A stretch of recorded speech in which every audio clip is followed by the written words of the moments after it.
everyone, welcome once again friends. In this video we are going to cover the test of semi-strong form of efficiency. If a market is semi-strong, there are some tests which will evidence it, Now let's check. There are two tests I will be covering. The first test here, that is the residual analysis. Okay. So before I make you understand how this test is to be done, I give you some concept.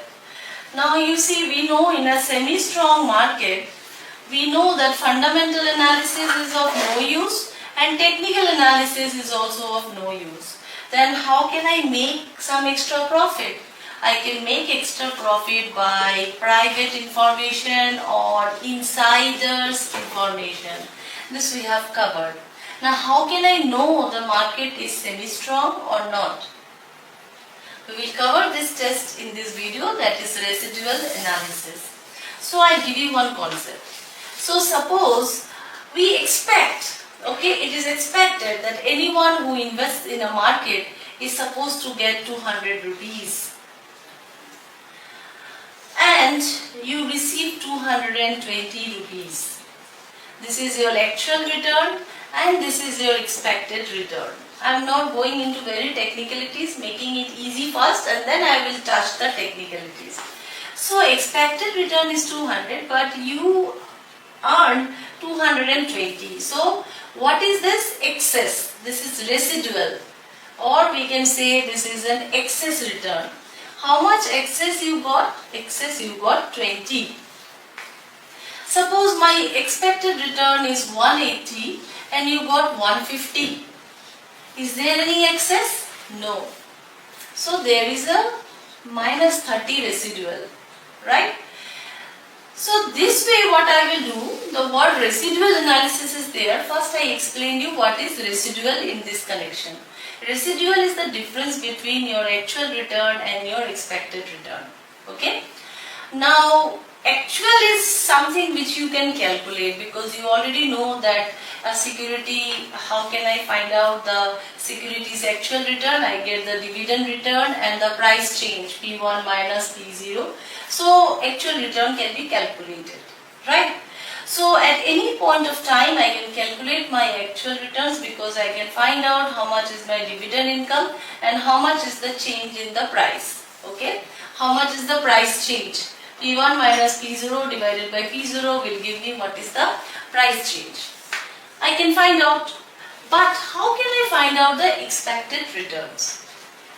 The expected return from the market can be calculated, as I have already covered in my past video, that it can be calculated with the help of the characteristics line or the capital market line, which says that the return of a security X is something which is fixed, say for example the fixed dividend, plus something which you earn because of the market.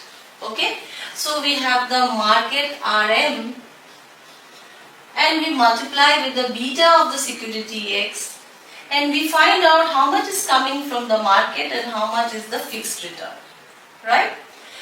So this expected return is coming here. So when I have this equation known to me, with the help of the equation I can find out if alpha is 5 rupees plus the securities beta is say 1.5 and the market return is 200 rupees. I can equate and find out what is my expected return of the security, right? So when I find out the expected return of the security is 200 by solving this equation for example, and I compare it with my actual return, I find that market has given me something extra, 20, and here the market has given me something less than what is expected, right? Now the question is, econometricians, they have a specification, they call it y is equals to alpha plus beta x. That means how much is coming from y, how much is coming from x, and if something is not explained, means something you got here 200 but this side is 150, then what is that unexplained, what is that not coming? This is called error. Okay, So your 50 is your error, or we call it residuals, right? So here we have this residuals. Now how can I understand what is whether the market is efficient or not? Now you can understand that there are situations when you want 20 rupees extra, something minus 30 investors have earned. Okay, this way you find the company's security, XYZ company's security, you have compared and you found there is 20 minus 30, then you go on 15 minus 15, 10, 11, this way you calculate the residuals, right? Now if the sum of the residuals comes to 0 or close to 0, if it comes close to 0, then you can say that the market is efficient. But if it is not coming close to 0 but it is very far from 0, then you can see or you can understand the pulse of the market that there are some people who are earning more than what is expected, and this has been done by some kind of analysis or some kind of information, not analysis, sorry, some kind of private information or insiders information which helps them to trade in such a manner that they are able to beat the market because they are getting more than what the market model has specified. Okay, the sum of the residuals should come to 0, and then if this is so, then I can say that the market is efficient.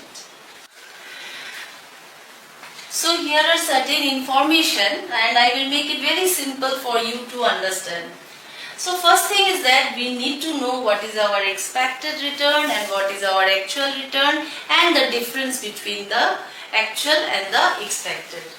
Now first we have to know what is our actual return. So from the entire table you can see, please forget the first column. We have January, February, March, April, this way we have the period. You have the closing price of the index Nifty. This is the market index. And this is the company which we are considering for the study. This is company A. And this is the closing price of the shares of this company. Okay. This three information is just given to you, that the period, the closing price of the index and the closing price of the security of this company. From this we will first find out what is the market return and what is my actual return from company A. For knowing market return, what I will do, I will take this and minus this from this. That means 1100 minus 1000 divided by 1000. This will tell me what is the price or what is the price change of the Nifty, the closing price change of the Nifty. And I will convert in terms of percentage. So 1100 minus 1000 divided by 1000 into 100 is 10. 10% is the market return. Here 900 minus 1100 divided by 1100 into 100 is minus 18.18 is the percent is the market return. This way I am doing for all the closing prices of Nifty. Same thing I will do for the company's closing price, and that will give me my actual returns. Actual returns is the price change plus dividend. Let's exclude dividend in this case and let's take only this one. This minus this, okay, this minus this divided by this into 100, this minus this divided by this into 100. This way I find out the security's actual return also, right? This is from the company's closing price, this is from the market price.